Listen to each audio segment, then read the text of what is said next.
They are finally here, the 6 nominees for Game of the Year 2025. And they are Clair Obscur, Expedition 33, Death Stranding, Donkey Kong Bonanza, Hades 2, Silk Song, and Kingdom Come Delivery 2. I want to talk about this game. Well, at least about half of them, and why I'm only going to talk about half of them. First, I want to address why I'm not going to talk about half of the nominee. I'm not going to talk about Death Stranding, I'm not going to talk about Donkey Kong Bonanza, and I'm not going to talk about Kingdom Come Delivery. The reason I didn't have access to that is one, price. All of these games are quite pricey. They're full price AAA games. Two, Death Stranding is only on PlayStation 5. I don't own a PlayStation 5, and that's an option. Okay, I invested on my PC, not on a PlayStation 5. Donkey Kong is only on the Nintendo Switch 2. Again, is an option. It's a decision. I didn't want to buy a Nintendo Switch 2 just for Donkey Kong Bonanza. And again, Kingdom Come Deliverance is, even though I'm sure a lot of people love it, when I saw it and it looks amazing, I'm like, it's an open world game. Whenever I read open world, I'm out instantly. It's not my type of game in general. You might have fun with it. I get tired of it. And I'm gonna get back to this topic very soon when I'm talking about the games that I'm actually gonna talk about. So, I don't want to talk about Death Stranding, Donkey Kong, and Kingdom Come, not because I don't think they are great games. I'm sure they are. I just didn't have interest or money to play them. Hades 2 proves that loyalty among the gaming community, if you do them well, it is worth it. I don't buy pre-sale games. I find that kind of scammy. It's just my thing, you know? However, because I did play Hades 1, and I was like, this game was so good. It left a mark so deep in my heart that I was like, I will trust Supergiant Games to do this again, and I will buy Hades 2 on pre-sale, on pre-release, on beta. I don't know how they call it, but before the full release of the game. When I was playing the game, I even found characters that they didn't have the new design because they redesigned the characters, right? And I was like, oh, this is interesting. I've never seen this before in a game. It's just a placeholder, but still, I had a blast with the game. It does everything that Hades did, and take it up a notch. The system of cards in the game I find very interesting because they're like the charms or the little upgrades you have every time you complete a run and you unlock them, right? And they don't work only with the price, because they do have a price. Every card has a perk, and every perk costs you some price. They fit in your hand in the game. The thing is, on this game, not only these cards have a price, they can have like also extra perks if you follow some requests. So some cards will cost you 5 of the price you gotta pay. However, if you select just the cards around that one, you can get it for free. I think there's a very interesting mechanic to force the player to either level up a lot, grind the game, or choose to go on a different build, explore more the game with different options that maybe wouldn't go their first pick, but hey, check it out. Voice acting is incredible, gameplay is neat, tight just as much as the first one. I think they took it up a notch. Now you have the underground and the above ground. Fighting the last boss, it's so fun, and there is a little Easter egg if you press the pause when you're fighting him. I'm not gonna say what it is, you're gonna have to figure that out yourself, but I'm very happy, and I wouldn't be surprised if Hades win Game of the Year, because it's honestly very well deserving. Silk Song, of course, Silk Song, oh my god.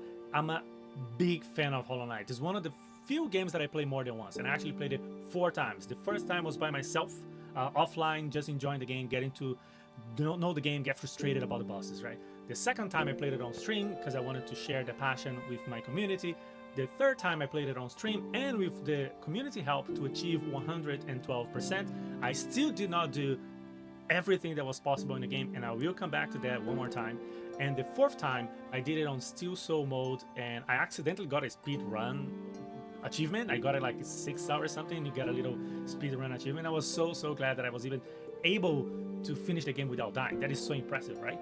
Again, Silk Song, as much as Hades did, it take it up a notch on what they already built with Hollow Knight. So you now play with Hornet. She's faster. She has different tools to use.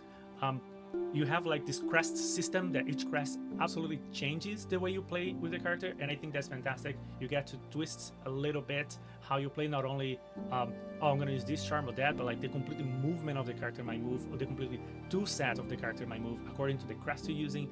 I really enjoyed. My favorite crest was the Reaper, because it's like you have the quick slash on Hollow Knight, so it's just like hit. I barely use the tools that you can use in Silk Song, the traps and all of that.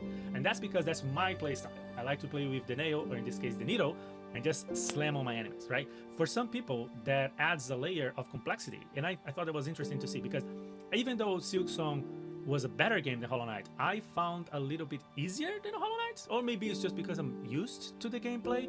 So I have right now clocked 59.3 hours on Silksong, and I stopped playing the game. Okay, and now I'm gonna talk about why I don't like open world games.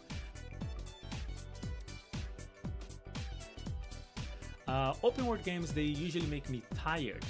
I start playing, and it's like I get sidetracked with the side missions, and I cannot focus on the main mission alone. It's crazy. I don't know if it's ADHD or whatever. I get distracted and I have to do a second mission, and then I'm like, oh no, let me go to the first mission, to the main mission, and then while I'm going there, there's a side mission. Let me just do this one very quickly, and then the main mission, and then I get distracted again. And that's one of the reasons why I don't play open world games. I get tired of it. Hollow Knight, even though it's a quote-unquote open world game, is a Metroidvania, so you unlock new areas that force you to backtrack, and I like that kind of playstyle. And Silksong delivered a great map, a great way of unlocking the map, a great way of playing. A lot of people found this game very hard, which was surprising to me. A lot of people were playing Silksong before they were playing Hollow Knight, which again was very, very surprising to me. And one of the complaints, of course, was the back dash, the down dash, that is supposed to be a pogo. That is a very common and very useful tool we have in Hollow Knight. And it did exist on Silksong, but the way she did, instead of hitting down, she was hitting like in a diagonal angle, and a lot of people had a hard time adapting to it. Honestly, as soon as I started, I had it too, but quickly I got the grip out of it. And once I changed my crest to the Reaper crest, again, just because it's faster, it also changes the pogo attack and made me like enjoy the rest of the game. The music, even though it's good, I don't think it's as good as Hollow Knight. The gameplay is better than Hollow Knight. I think the map design is better than Hollow Knight. I think the bosses are more interesting than the bosses in Hollow Knight. I think this whole story is interesting, especially the very, very, very last boss. I don't want to say it here because I don't want to spoil the game, but the last fight is so much fun, and the ending actually made me cry, actually made me tear up, you know, because so many of my friends found this game so hard to continue playing that they will never achieve the true ending. They will never go throughout the actual ending, the last boss. And I find that's kind of sad, you know. It's a little bit of a barrier for either new players or players that simply don't have the time or don't want to invest that much time in playing Silksong. And this was 60 hours of my time, and I loved every second of it, and I stopped playing before I got tired and sick of it. And that's again why I don't play open world games. Lastly, my favorite game of the year, Clair Obscur Expedition 33. A group of ex-Ubisoft developers decided to create this masterpiece of a game. This game, even though it's a turn-based RPG game, which means you attack and your opponent just wait, and then vice versa. It's like a Pokemon, if you ever played Pokemon back in the days, which, by the way, was the very last turn-based game that I played. I think it was Pokemon Silver. Again, I'm old, bear with me, okay? And this was like, I don't know, maybe 15 years ago. And when I heard that Clair Obscur Expedition 33 was a turn-based game, I was very like, wow, I'm not gonna play that then. My friends insisted, Alan, go play this game is incredible, check it out. And I did, and I gave it about 1 hour of my time, and that's all I needed to be absolutely hooked. If you played it, you know why I'm saying that the first hour, it's so intense, it's so interesting. This game has absolute great graphics, absolutely banger music. Oh my god, Henoir music?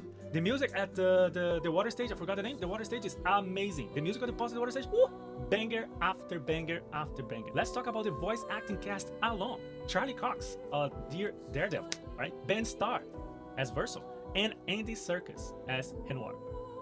And I'm telling you, they deliver the performance of all time. There are lines on this game that I want to tattoo on my body so bad. So bad. And if I just throw something right here, right, for those who come after. Incredible. You might not know. If you didn't play, no, that doesn't hit you at all, right? Life keep forces cruel choices. If saving you means losing you, so be it. Those lines go so hard when you're playing the game, and you get so attached to the characters. The game brings you not only all this amazing gameplay with creative enemies, amazing music, absolutely amazing voice actors, but the story itself do not let you down. There are so many details to the story. You get attached to every single character. Every single character do have like a very nice personality that makes you want to keep them around, which makes the last decision you made, the last decision you have to make on this game so much more difficult. When you have the chance between choosing between reality or illusion, when you have the decision between good and evil, right? In this game makes it so hard for you to make that decision. It's so hard. And it made me tear up many times throughout the game because the story is amazing. And I know I said amazing about 15 times here, but this game deserves. And from these games, Clair Obscur Expedition 33 is the game that I want the most to win Game of the Year 2025. And now, what are your takes on this game? Which one did you like the most? Do you think this lineup is fair? Would you have changed any of this lineup? Let me know in the comments. Don't forget to like and subscribe, and I'll see you in the next one. Bye.